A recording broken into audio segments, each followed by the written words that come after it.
What's up, guys? Andy, BC Builds here. Day off, chilling with my daughter. Somewhat cleaning my kitchen. Anyways, it's really quiet with her sleeping. Anyways, I made a video while I was at work the other day. The spring on this, the front spring snapped. I'm not going to go too much into it. Just watch the other video if you want to see. It literally snapped. It was about to fall off. There's no way it would run. I didn't even set it up yet. I was just, getting the machines out, getting the shit ready. I turned it on to run it without it loaded to tune it down a little bit, make it a little softer, because I was using a smaller needle. And as I was tuning out the contact screw, I'm twisting it, it just started bogging out, and then I looked, the spring snapped. So I just wanted to show you guys, I changed the spring on it.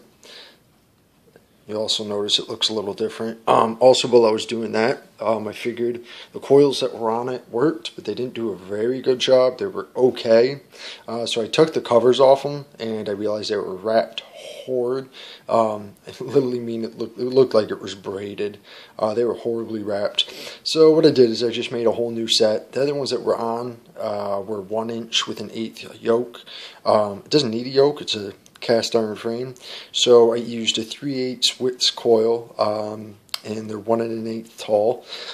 These ones unfortunately didn't have the E-clip grooves, and I really didn't feel like cutting them, so I epoxied the washers on. You can see a little glue. I'll clean it up or paint over it eventually.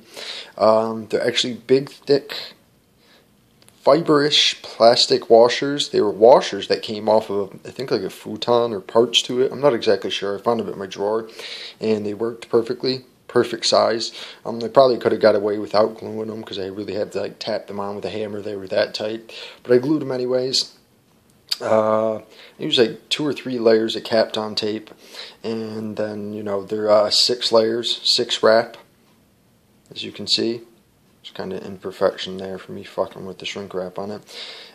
You can see it's bubbled out a little there. That's not because of a sloppy wrap. Always at the end of the wraps, I wrap it around the bottom a couple extra times. That'll make sure that the wraps don't come loose.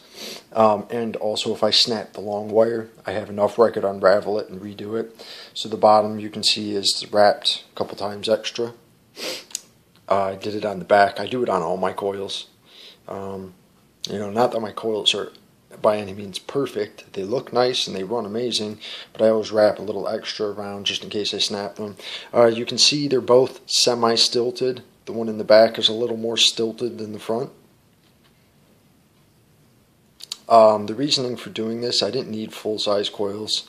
I didn't want big 8 wraps. This is what I use, 3s and 5s, and 7s. It pushes just fine. I don't really use anything bigger, so I didn't need huge, big wraps on it. Anyways, so I did a little more stilt in the back, so there's a little more power going to the front. It just seems to work better that way. Like I said, they're big, thick 3/8 cores. They're thicker than normal ones. They're not T-tops, but they run actually better than T-tops. They're really thick cores. Gorilla Glue epoxied on, so they'll never come off. Kapton tape, I said. You can also see I kind of ripped off Infinite Irons, the way they set their washers.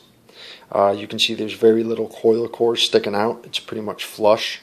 Well, not flush. If I made it too flush, it would end up wearing out really quickly and then hitting the plastic, which I could presume would cause a problem. I just thought it looked cool. Does it do anything for performance-wise? Probably not really. So anyways, there's 6 wraps. So I changed that, changed the front spring, the contact screws, a new one. And then I also put a mini jack connection on the back of it. Shit, sorry, I'm trying to do this one-handed. So, watching through the camera. You see, it doesn't come loose. This is a 5.5 volts.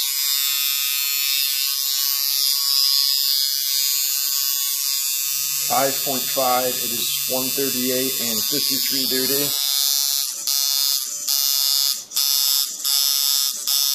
And it hits really hard at 5.5. I'd probably run it around 6.57. Loaded, it runs around 118 and about 51 duty-ish.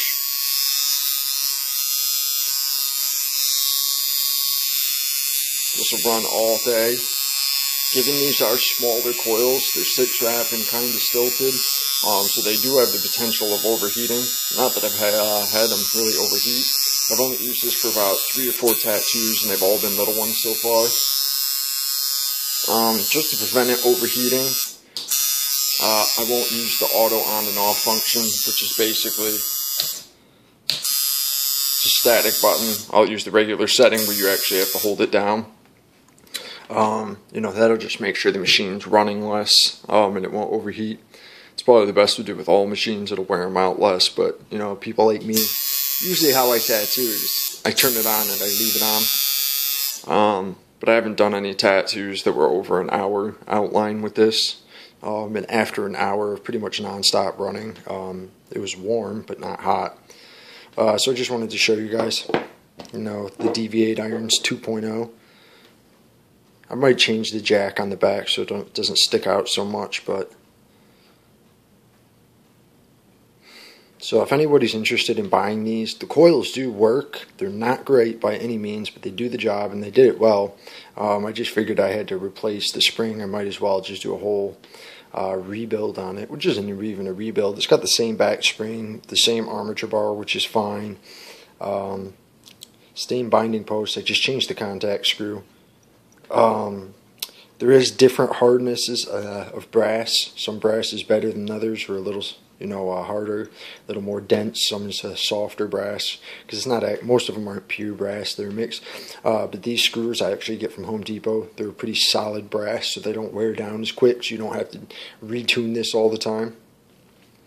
I don't have very many machines that have flush coils like that, except for my Infinite machine, my 1-inch punch, and then my the Satanic one, the 5-point star. I forget which machine it is. I got that used, and they don't wear down. I don't know what kind of coil core they're using, or armature bar. I'm pretty sure it's 1018 steel. These are iron cores, and it's actually a black oxide armature bar, I think. I'm not sure, whatever came on here. Like I said, these machines are pretty legit. You have to do a few mods. If you're not an idiot, you can make them run amazing. And why I'm showing this, and why I took so much time making new coils, because I made them from scratch instead of pulling them off another machine, or is because this is my daily runner. I use this for probably about 90% of my tattoos, except for when I got a bloodline something, or script. I'll use I actually have a few I use for script.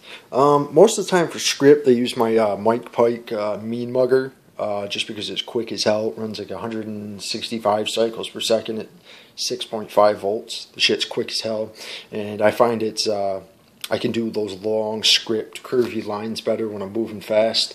When I try to do it slow, they just don't come out as smooth. But you know, like I draw it with a pen, I do it quickly, and it's just more natural.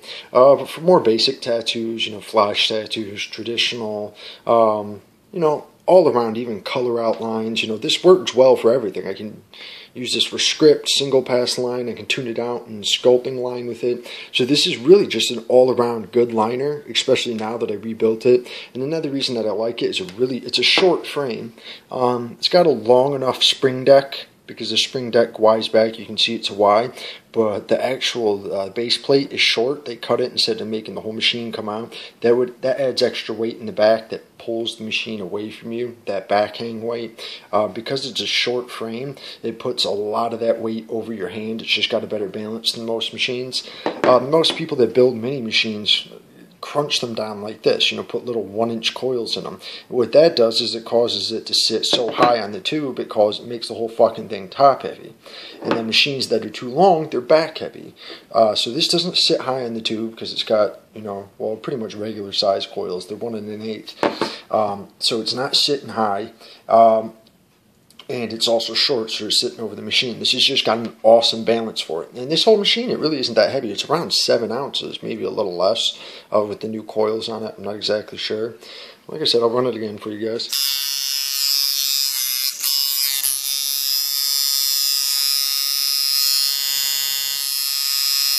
Hold on. I'll take the grommet off so you can see the stroke. It's kind of a shorter stroke, but not even. It's a medium stroke. about a nickel stroke, which I wouldn't consider long. But I'm not big on huge long stroke liners. I do have a few of them. Both of my Soba Pilot liners are long stroke liners, and the third one I have is actually Build Yourself Shader. That's also long stroke. Soba Pilot machines are really good for long stroke liners and shaders, just because they're cut back with a really long frame. So you can have a small point gap back here, but because of the fulcrum point, you're going to have a big actual stroke up front. Same kind of concept with this, but this is a shorter frame, but I'm not worried about it. I don't like a long stroke. I honestly prefer a smaller stroke, but if I made this stroke any smaller, this machine would just be running way too fast, and the duty would be too high, and I'd have to rebend the springs, and I'm just happy the way it sits. So I just wanted to show you guys. That was really it. Just kind of rambling, but you know, I definitely recommend these machines. Well, for at least anybody that knows how to rebuild a machine or tune one, because it ran okay out of the box. I had to retune the springs, but the front spring ended up snapping on it after a couple months, given I worked the fuck out of that machine. And I'll show you the coil cores in the next video. I wore the shit out of them. They were soft cores. So if you want to buy one of these, I'd say buy it and strip the parts off. Don't use the springs. Use the armature bar, and the binding posts are fine. But, you know, even if you don't want to make your own coils, buy Ringmaster coils from the same site. They're amazing.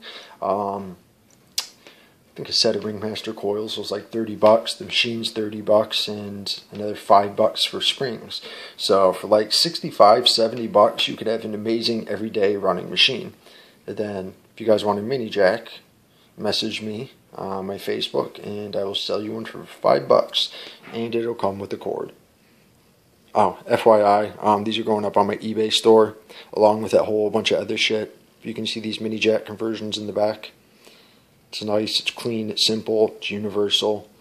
I have a few different other mounting options, a few different variations of it. If you guys want to see them, I'll put the pictures up on my Facebook or Instagram or whatever. But anyways, I am going to be selling the actual jack and the cord for fucking $5, because it only cost me like $3 to make. I'm not trying to make money, I'm trying to help people out. And if you want 2 jacks and 1 cord, I think I